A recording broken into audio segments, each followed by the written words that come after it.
All right, everyone. So today I wanted to talk about some major mistakes, specifically with the gearing up process in Raid Shadow Legends, that if you end up making these mistakes, they are easily going to make your champions much weaker. Now, with that being said, let's just jump right into number one on the list, and that is going to be, does your champion have the proper essential stats that they need? Now, what do I mean by essential stats? Well, when it comes to certain champions like debuffing type champions that apply things like poison, you are absolutely going to need the proper amount of accuracy. The difference between having the proper amount of accuracy and not having the proper amount of accuracy is going to be night and day when it comes to champions like that, and they are going to be way weaker if they don't have that proper amount of accuracy. Now, there are other champions where you end up needing a certain stat in order to fully activate one of their skills. I always like to end up using Vrask as an example because he is a great champion to demonstrate this, but he does have a skill where he does need a specific stat in order to activate this skill. Now, Vrask is extremely good because of this skill, and that is going to be his third skill right here, the Cannibalism passive. Heals all allies by 10% of his max HP when he inflicts a critical hit. Now, this skill right here is what makes Vrask such a powerful champion, but in order to properly activate this skill, he needs to inflict a critical hit. Now, if he doesn't inflict a critical hit, he doesn't activate this skill, and of course, because this skill is what makes him so good, you're absolutely going to want to activate this skill as much as you possibly can. So because of that, you're 100% going to need as much critical hit on Vrask as you possibly can. You're absolutely going to want to try to get to 100%, and even having a couple of points below 100% is easily going to make this champion much weaker. So great example when it comes to an essential stat for certain skills like this. There are plenty of other champions that function very similar to this. You kind of just have to take a look at your champions individually when it comes to the gearing up process. Take a look at their skills and see if they have any skills that are like this or they need a specific stat in order to gain benefit. Another one is where they gain certain bonus benefits. Like, for example, if you have champions that gain an extra hit from critical hit, I believe Juliana has a skill similar to this. I think it's the first one. Attacks one enemy 2 times. Each critical hit fills this champion's turn meter by 10%. Kind of similar to Vrask, but not quite on the same level.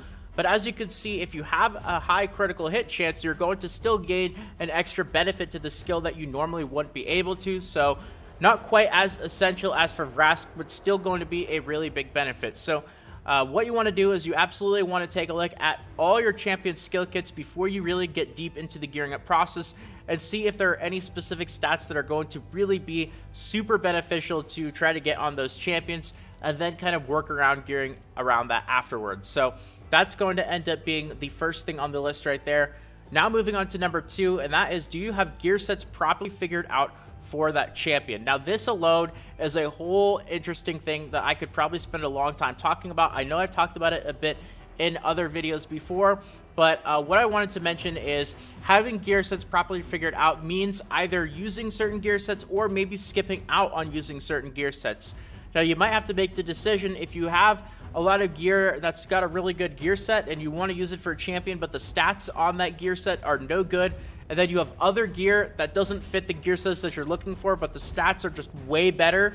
You might end up going with the other option and actually skipping out on the gear sets in order to get the gear that has much better stats. It is a balancing act, and of course, this is going to be one of those things that you kind of have to take a look at individually depending on the actual gear that you have, the stats that it is. But just as an example, I recently got a really awesome shield that has amazing stats on it. That would be a great example of something that I might actually end up breaking a gear set to use an item like this, because the stats on it are just so unbelievably good that it might be worth breaking a gear set to use something like this. And it's this shield right here. As you can see, critical damage 6%, critical rate 6%, speed 5%. Depending on what it rolls, there are certain champions where I might actually opt out of using a gear set and losing out on those gear set stats to use a shield as incredibly good as this, because it's just so much better than even what a gear set could offer that it might be worth doing so.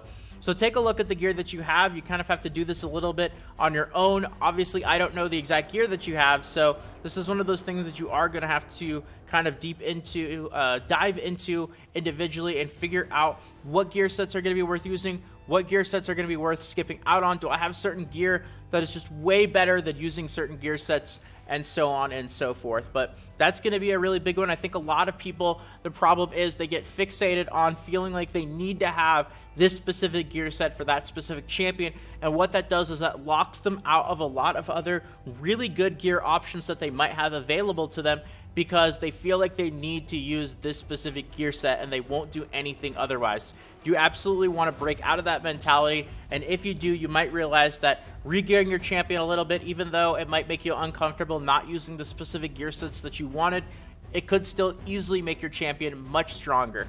So that's going to end up being number 2 on the list. Now moving on to number 3, and that is to look at the substats a little bit more carefully on your champions. Now, I've talked about substats a lot, and there are a lot of very good substats and a lot of very bad ones. And as a generalization, I mentioned that percentage-based substats are going to be much better than the flat-based substats, but still, when it comes to gearing in Raid Shadow Legends, you are always going to end up with stats that are not ideal for your champion. There's no way around it. Even the most endgame of players are still going to have a bunch of substats that are not ideal for their champions, and that's just because there's so much RNG involved with the gear that you're never going to end up getting perfect gear in a raid. Now, the question is, how much of those substats do you have control over? Which substats are at least going to provide something to your champion, even if they're not ideal? They might not be percentage HP or crit rate or crit damage or something along those lines, but, you know, for Sir Nicholas, because he's an HP-based champion, you know, just as an example, it doesn't have to be Sir Nicholas, it can be any champion, but flat HP is going to be better for him than, say, flat attack. Because he's an HP-based champion, he's going to get at least some additional damage, at least some additional survivability, whereas flat attack is not going to provide him as much benefit. So, you know, if you have a lot of substats that are not really that great, how many of them are at least going to provide some benefit to your champion versus how many of them are pretty much going to end up being a complete waste? And again, this is one of those things where you kind of have to look at it individually depending on the gear that you have. But even though you might not have a ton of the stats that are perfect for your champion, narrowing down a lot of the absolutely horrible subsets that do nothing for your champion and trying to get at least some stuff that does a little bit for your champions on each piece of gear can make a big difference. It's one of those things where one piece of gear individually might not end up making a big difference, but once you end up going through this process on every piece of gear for your champion, it adds up to be a pretty decent amount of extra power. So that's going to end up being number, number 3 on the list right here. Now moving on to number 4, this is a really important one, especially to newer players, a major mistake that I ended up making on a ton of my champions that made me much weaker, and is actually still a mistake that I do to a certain extent, and that is to look at your accessories more carefully. Now, really big mistake that newer players make is not using the proper main stat accessories for their champions. So when it comes to your ring, your necklace, and your banner, do you have the best main stat before you start working on that accessories and working on the substats? Now, this is something that I actually recently did on my Sir Nicholas up until recently. I was using an accuracy banner. I don't know why. I guess I just never really took the time to go back through and check it. But accuracy doesn't really do Sir Nicholas much good because his freeze debuff cannot be resisted either way. So there's no reason to do that. Now, it's usually the exact opposite. It's usually people who have champions where they do have debuffing type abilities and they don't have an accuracy banner. Accuracy banners for those debuffing type champions is going to be a huge source of accuracy. You're absolutely going to want to try to get an accuracy banner on those debuffing type champions. Now, when it comes to like the necklace, for example, you're going to want to try to get critical damage on most champions. This is going to be a huge source. Critical damage scales insanely well, especially if you have a lot of critical rate. And when it comes to DPS options, it is easily going to be better than flat attack or whatever the other stuff that you can get on the necklace are. And when it comes to the ring is kind of just going to depend on whatever the scaling stat is for the champion.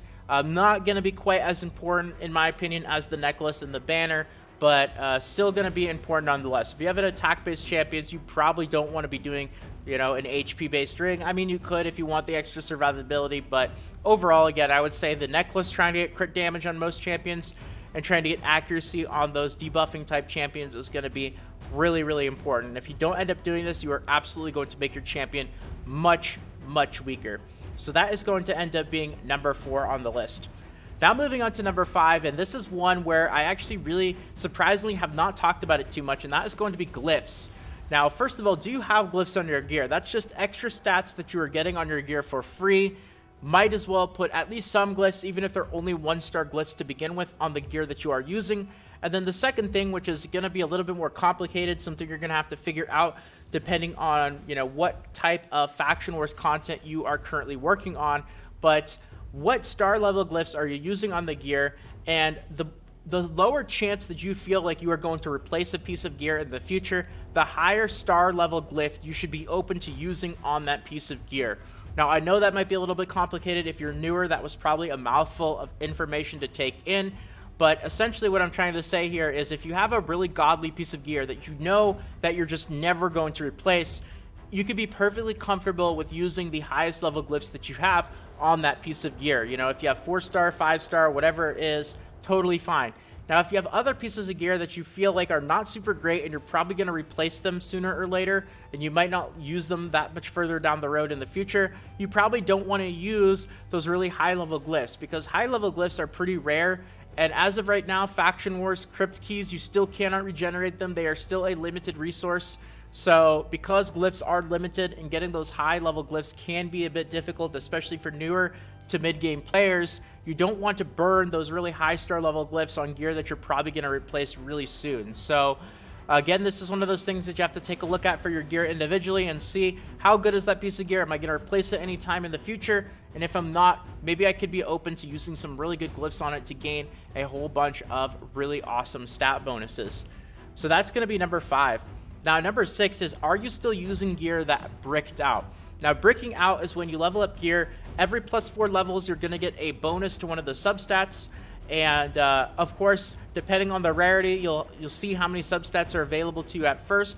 But bricking out is when you land on the not so great substats. So, like if I have resistance, for example, this weapon here +16, if I rolled resistance a few times, probably wouldn't be that great. Probably wouldn't want to take it to a much higher level. So a lot of the times, especially mid and late game, you'll have really, really good gear. It's 5-star, it's 6-star, it's got a couple of really good stats on it, but as you level it up further and further, it either rolls on the worst substats, or as you unlock more substats, the stats that are unlocked are not so great. So you kind of have to go through. Something that I personally like to do every month, 2 months or so, is I'll go through the champions that I use the most frequently, and those are the ones that I'll take a look at possibly re-gearing. So, Sir Nicholas is a champion that I use in pretty much all of my teams. So I will go through and try to re-gear this champion at least a little bit every month or so, and kind of go through and see, are there any pieces of gear that I'm still using that are bricked out? Can I replace them? Do I have the silver to do so? Do I have the actual gear to do so? Are there any still pieces of 4-star gear that I'm using? As you can see, I still have boots and a banner that are 4-star. Those are probably going to get replaced sometime in the future down the road, so I probably don't want to use really high-level glyphs on this 4-star gear because I am going to end up replacing it. So you can kind of see that as I've moved through this list, a lot of this stuff really does kind of piece together very well to give you a good picture of gearing out a champion in a way to make sure that it's not going to be that weak. So, Sir Nicholas is an example of champions that I don't really use that much. I'm not going to take the time to go through and re-gear them every month or so. But champions that I do use a lot, I'm absolutely going to do so, and that is going to significantly improve their power. Every time I re-gear a champion, I notice that they get significantly stronger. So that's going to end up being number 6 on the list. And number 7, very important, kind of going back to the start a little bit, but does the overall theme and goal of your champion match with the gear that you have equipped with them? Now, of course, this is going to be very important for support-based champions like, Vrast, for example. His whole theme is all about his 3rd skill right here. Heals all allies by 10% of his max HP when he inflicts a critical hit. This skill alone is what makes him such a super powerful champion, so I really want to design my gear around that skill. I want to design it, first of all, making sure that it has 100% crit rate, and also making sure that he has as much max HP as he possibly can so that he gains more benefit from that skill as well, so the heal hits harder. Now, other champions are going to have other themes. If you have a champion where it's specifically just going to be for the arena, of course, you want to try to have as much burst potential, which means you're going to really want a lot of crit damage, obviously a lot of crit rate, probably going to want to have specific masteries as well for the arena. And this is, again, going to be one of those things where every champion is going to be a little bit different. But overall, you absolutely want the theme of what your champion is trying to do to match with the theme of how you gear your champion out. If you mismatch that, you are absolutely going to notice that your champions are going to be much weaker.